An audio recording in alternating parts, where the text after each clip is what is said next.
니는 나하고 동급 아니다. 뭔가를 이렇게 진지하게 어떤 의제를 놓고 의논하겠다 이런 게 아니에요. 하고 싶은 이야기 있으면 해봐. 내가 들어는 볼게. 이 면담이 갖고 있는 건 넌 나보다 한 수 아래다. 아니야, 부하다 아직. 아, 부하다. 네, 그러니까 면담이죠. 지금 거리를 두고 있는 거죠. 만나긴 만나는데 거리를 두고 만나고 있는 거죠. 흔쾌하게 마음으로부터 정말 진지하게 한번 대화를 나눠서 이 얽힌 전국을 한번 풀어봐야 되겠다. 진지하게 상의해서 협력해서 이런 게 아닌 거죠. 지금 대통령은.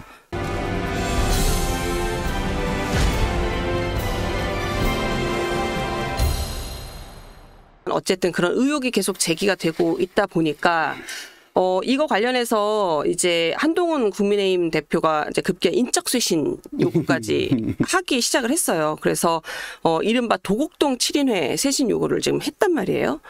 근데 지금 의원님은 김 여사 라인이 실제로 존재한다. 이렇게 지금 말씀의 행간을 놓고 보면 네. 보시는 그게 시중에 쫙 퍼져 있었잖아요. 근데 이번에 그 청와대 무슨 저 행정관 네. 그 출신의 일로 치면 발언 또 녹취 네. 이걸 통해서 확인이 됐잖아요. 그 전에 이미 다 뭐 김건희 라인이 무슨 영상 다 장악하고 있다. 심증적으로는 있었으나 네. 물증이 없었는데 김대남 전 행정관 그 안에 있었던 사람이 증언했으니까. 예, 그래서 물증이 나왔다. 네. 뭐 어제 국회에서는 이 도곡동 7인회 관련해서 지라시가 엄청 돌았다고. 저는 못 봤어요. 못 보셨어요? 저는 찌라시 안 봅니다. 지라시 안 보십니까? 그러더라고요. 근데 이게 대통령실은 어쨌든 이거 관련해서 부인은 하기는 했어요. 예. 근데 이제 뭐 공적 업무 외에 비선으로 운영하는 조직은 같은 건 없다 이렇게 얘기를 했고 일각에서는 뭐 영향력이 없는 일개 젊은 행정관급들 이 고리사만 이제 과한 정치 공세다 뭐 이런 얘기들도 하는데 이런 주장에 대해서는 어떻게 보세요? 그 비선 라인들한테 비선 이렇게 이름표 붙여주나요? 다 알지만 그리고 일개 아닌 것처럼 그리고 그 행정관의 그 급수와 상관없이 어쨌든 그 역할을 하는 것 자체에 대해서는 문제가 있다라고 보시는 거죠.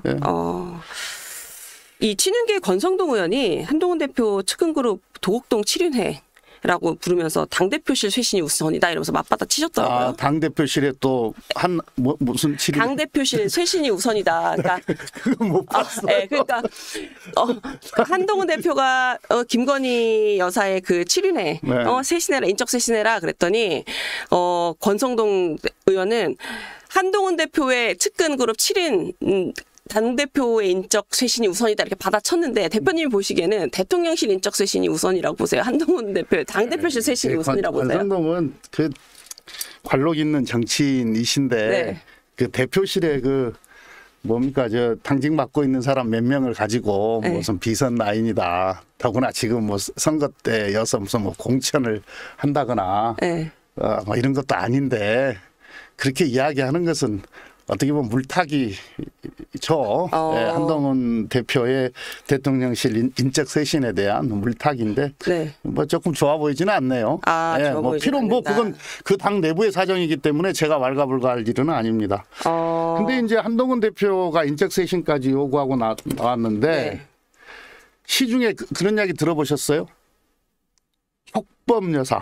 촉법 여사? 촉법 소년이란 말은 촉법 소년은 있죠. 들어보셨죠? 이게 범죄를 저질러도 처벌받지 않는 연령. 그건 연령이에요.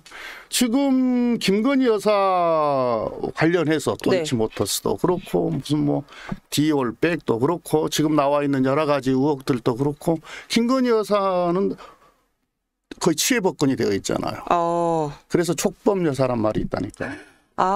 그래요? 그러니까 대한민국의 권력이 김건희 중심으로 돌고 있다. 근데 이제 이 모든 책임은 윤석열 대통령이거든요. 윤석열 대통령이 빨리 국민 앞에 나서서 이 전말에 관해서 다 설명을 하셔야 돼요. 그게 도리예요. 아니 대한민국이라고 하는 이 대한민국이 이 중요한 시기에 이런 문제로 우리 국민들이 실망하고 분노하고 지금 이러고 있을 때가 아니잖아요. 지금 대통령이 문제를 해결을 해야죠. 그리고 지금까지 우리 대한민국 정부 수립 이후에 이렇게 권력의 정점에 영부인이 등장한 적이 있었나? 제 기억으로는 한 번도 없었던 것 같긴 한데요. 네.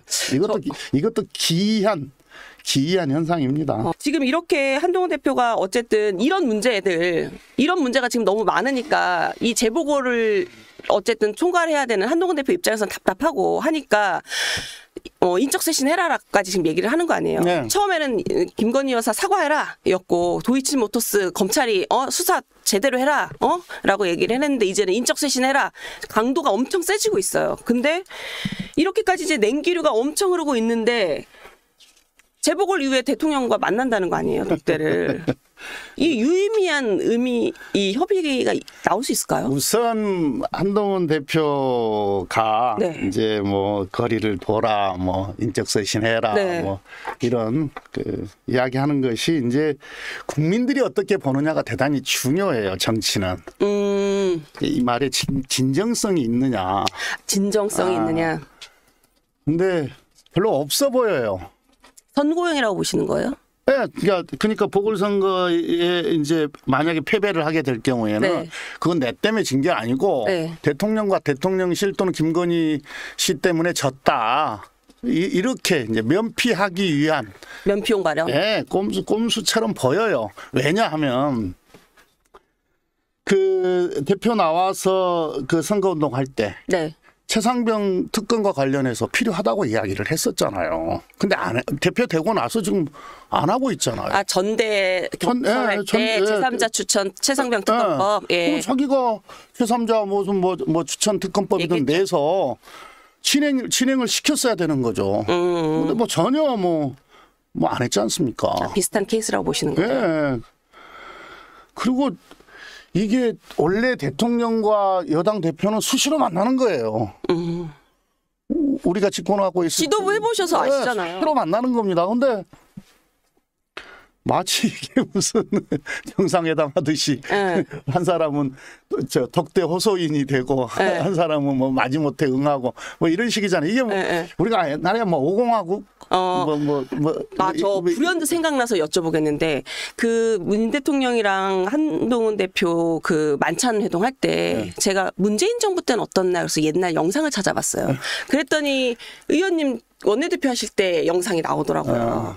그때는 보니까 문재인 당시 대통령과 의원님 원내대표실 때인 것 같아요. 대통령 그 청와대 그 테이블에 이렇게 앉아서 얘기를 하는데 분위기가 사뭇 다르더라고요. 굉장히 그냥 편한, 그러니까 정치 동료인데 정치 동료 중에 한 명이 대통령이 된 느낌? 그래서 그냥 얘기를 하는 이런 느낌이더라고요. 정책위 의장 할 때일 수도 있고요. 정책위 의장이실 때일까요? 정확하게. 저도 이제 그 영상이 어느 시점일 때인지 모르겠어요. 당시 이제 청와대 가지고 회의도 많이 하고 네. 또 밥도 많이 먹고 그래가지고. 네.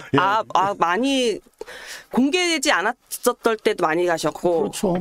저희가 본 건 공개 영상이었을 때거든요. 근데 대부분 다 공개됐을 텐데요.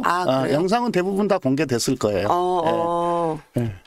이러저러한 회의, 또 식사를 겸한 회의, 뭐 이런 게 보통 그런 경우는 지도부 대표나 원내대표가 이제 대통령한테 이제 뭐 만찬을 하자, 뭐 오찬을 하자라고 제안을 정무수석이든 통해서 비서실장 하면 대통령은 대체적으로 수용을 하는 편인. 우리 때는 그랬죠. 그리고 또 상당 부분은 또 대통령실에서 또 그렇게 하자고 하고요. 와서 얘기를 좀 하자. 그러니까 청와대에서 당시는 청와대에서 그렇게 하기도 하고요. 당정 협의도 좀 할 수 있게. 뭐 늘상 하는 일입니다, 그게. 근데 이제 정책위 의장 할 때는 수시로 들어갔었어요. 근데 이제 그 원내대표 할 때는 코로나 때였어요. 그럼 정책위 의장이실 때겠네요. 그래서 식사를 많이 할 수가 없었어요. 그때 여야 원내대표가 한번 초청받아가서 상춘제에서 식사한 적은 있었고 또 원내대표 끝날 때쯤 이제 관저에 가서 식사한 적도 있었고 그랬죠. 네. 이 배석 관련해서 대통령실에서는 어쨌든 냉기류가 흐르긴 하지만 만난다. 그래서 뭐 20일 만날 수 20일 만날 수 있다 이런 얘기는 하던데 이 얘기를 하더라고요. 면담을 한다. 근데 면담과 독대는 다르잖아요. 다른 거죠. 그래서 저는 이 면담이 되게 집중이 되더라고요. 근데 더 잘하시잖아요. 네. 그 형식에 대해서. 네. 이 의미를 저 어떻게 봐야 면담 되나요? 아래로 보는 거죠. 아래로 보는 거예요. 니는 나하고 동급 아니다. 대통령과 그러니까 뭔가를 이렇게 진지하게 어떤 의제를 놓고 의논하겠다 이런 게 아니에요. 와서 네가 당신 이렇게 하고 싶은 이야기 있으면 해봐. 내가 들어는 볼게. 이런 거죠. 와서 그럼 보자니까 와서 한번 얘기는 해봐. 이런 이야기. 그럼 그런 경우는 단둘이 본다기보다는 정진석 비서실장이라든가 누군가가 배석할 가능성이 높다고 원래는 이제 누군가 하나는 배석을 해요. 보통은 비서실장이 네. 배석을 하죠. 비서실장, 정무수석 이렇게 배석을 하죠. 원래는. 독대일 때. 근데 이제 뭐 그 두 사람이 필요에 의해서 둘이만 만나겠다. 그럼 얼마나 또 할 수 있는 거고요. 그렇죠. 예. 근데 이 면담이라는 거의 성격을 놓고 봤을 때는 독대가 안 이루어질 가능성도 있다고 봐야 할까요? 근데 이제 독대가 비서실장이나 정무수석이 배석을 해도 네. 그게 독대냐 아니냐 뭐 이렇게 이야기하지는 않아요. 예. 다만 이 면담이 갖고 있는 건 넌 나보다 한 수 아래다. 아니야, 부하다 하지. 너는. 부하다. 예. 그러니까 면담이죠. 그래서 면담이라는 얘기했습니다. 꼭 민호님 만나듯이 만나는 거 아니에요? 아니 그래서 제가 이 얘기가 나오길래 국민의힘 친한계 뭐 인사한테 면담이라는 얘기를 한다. 이거에 대해서 어떻게 보냐 그랬더니 친한계 인사는 그렇게 얘기를 하시더라고요. 몰라. 모르겠다. 더 급한 건 그쪽이다. 형식이고 뭐고 상관없이 일단은 급해서 만나서 얘기를 좀 해야지. 우리보단 그쪽이 더 급하다라는 상황인식을 하고 계시더라고요. 부하 꼭 이게 아니더라도 네. 손님 면담하는 경우 있잖아요. 그다음에 민원인 면담하는 경우가 있고, 상사 부하 이런 것만은 아니더라도, 그러니까 그런 게 다 지금 거리를 두고 있는 거죠. 만나긴 만나는데 거리를 두고 만나고 있는 거죠. 흔쾌하게 마음으로부터 정말 진지하게 한번 대화를 나눠서 이 얽힌 전국을 한번 풀어봐야 되겠다.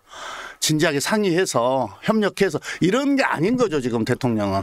그럼 독대냐 면담이냐 용어에 크게 이렇게 저는 의미가 크다고 봐요. 의미는 크다. 굳이 독대가 아니고 면담으로 발표를 했다고 한다면. 그건 마음이 흔쾌하게 일어나서 만나는 게 아니에요. 마음이 흔쾌하게 일어나서 만나는 건 아니다. 알겠습니다. 이 김건희 여사 이 관련해서는 뭐 한동훈 대표도 뭐 인적쇄신 얘기하면서 문제 제기를 했지만 민주당에서도 김건희 여사 상설특검 추진하기로 했잖아요. 네. 이거 어떤 의미로 이해하면 될까요? 지금 이제 민심을 좀 잘 봐야 되는데 딱 한 줄로 요약하면 어느 순간 뚝이 무너질 수 있다. 뚝이 무너질 수 있다. 그 임계점을 향해서 지금 물이 차오르고 있다. 민주당은 그렇게 판단을 하시는 거예요? 아니, 우리 민심을 이야기하는 민심이. 겁니다. 근데 이제 그래서 요 기존의 그 특검법은 특검법대로 가고, 요 상설특검은 대통령이 거부권 행사할 수가 없거든요. 그렇죠. 그러니까 보완제의 성격을 갖고 있는 거죠. 그러니까 특검법은 포기하고 상설특검만으로 가겠다는 건 아니고. 같이. 근데 이제 우리가 11월에 이제 특검법이 재발의가 될 텐데. 그렇죠. 저는 이 상태면은 통과될 가능성이 매우 높다 이렇게 봐요. 이탈표가 있을 거다. 근데 이제 또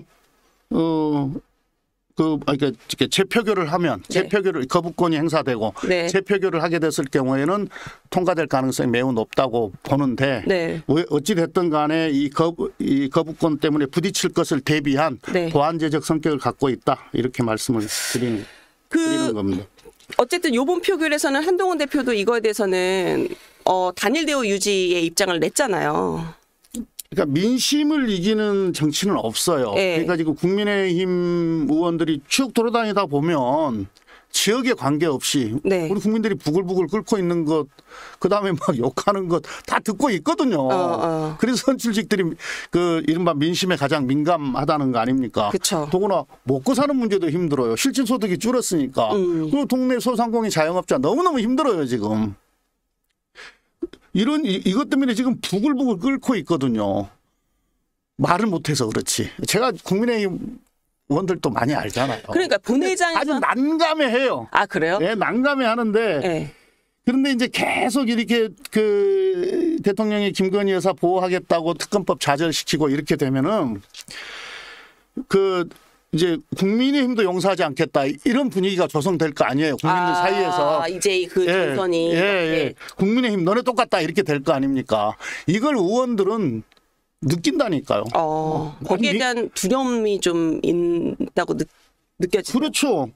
국민의힘 이러다 우리 망하는 거 아니야? 뭐 이런 거 있어요. 거기에 만에 하나. 뭐 이번 주인지 다음 주인지 잘 모르겠습니다만은 도이치모터스 주가 조작과 관련해서 예를 들어서 뭐 무혐의 처분을 한다든지 검찰에서 이럴 경우에는 폭발할 거예요. 민심도 폭발하고 국민의힘도 이제는 지금처럼 못 가죠. 수심이 안 가고 무혐의 처분할 가능성이 높다고 하는데 그게 사실 기정사실화가 된다면 이거는 폭발할 가능성이 높다. 그런 거죠. 그렇게 보시는. 그러면은 이탈표가 나온다면 어느 정도로 나올 걸로 보세요? 글쎄요, 뭐 예단할 수는 없지만은 그 거부권 행사에서 재의결 표결 들어갔을 때 충분히 통과될 수 있을 정도의 뭐 표수는 나올 수 있을 거라고 보는데요. 그래서 이제 지금 대통령이 뭐를 해야 되냐면은 그러니까 뭐 둘이 단둘이 만나고 뭐 이런 거 원래 만나야 될 사람들이 만나는 건데 지금 만나는 형식도 이상하고 막 독대 호소해 갖고 만나기 싫은데 지금 억지로 만나고 막 이런 거 아니에요. 웃기지도 않는 건데 지금 이거 풀려면요 대통령이 국민들을 향해서 지금 이 사태와 관련해서 아주 해명을 다 해야 됩니다. 설명을 해야 됩니다. 설명. 사과도 해야 된다고 보세요? 당연하죠. 그건 사과와 함께. 그 다음에 이제 김건희 아까 핵심에 지금 김건희 여사가 있고 지금 저런 것도 나오고 있고요. 이게 김건희 여사도 대국민 사과를 하고. 그리고 특검법 수용하고 김건희 특검법 수용하고 그리고 뭐 김건희 라인이 얼마만큼 있는지는 저는 잘 모르겠습니다만은 그건 뭐 세상에 다 알고 있는 사실이니까 정리하고 그래서 모든 걸 이렇게 정상으로 돌리는 노력들을 해야 돼요. 그렇지 않으면 감당 못할 겁니다. 대통령실에서 제2부속실 지금 설치 하고 무슨 공간이 없어서 무슨 뭐 늦어진다 이게 말이 되는 소리예요. 그게 공간이 없어서. 그거는 국민의힘의 의원도 저희 나는 정치다 딱 그 자리에 앉으셔서 말씀하시더라고요. 그거는 좀 아닌 것 같다. 대통령실이 용산으로 옮긴 것도 윤석열 정부인데 그 옮겨서 그 공간 없게 만든 정부도 그럼 윤석열 정부 때 말이 되냐 그 얘기는 하시더라고요. 근데 이제 어쨌든 그건 만든다고 하니까 지켜보시는 걸로. 요거 그 상설특검 관련해서 여당은 특검 추천 배제 는 위헌이다라고 지금 얘기를 하고 있는데 그래서 권한쟁의 심판 헌재에 청구한다고 하는데 이거는 아무거나 위헌이라고 그래요. 국회 규칙을 국회에서 바꾸는데 뭐가 위헌이에요? 이거 국회 규칙인데. 별로 문제가 되지 않는다.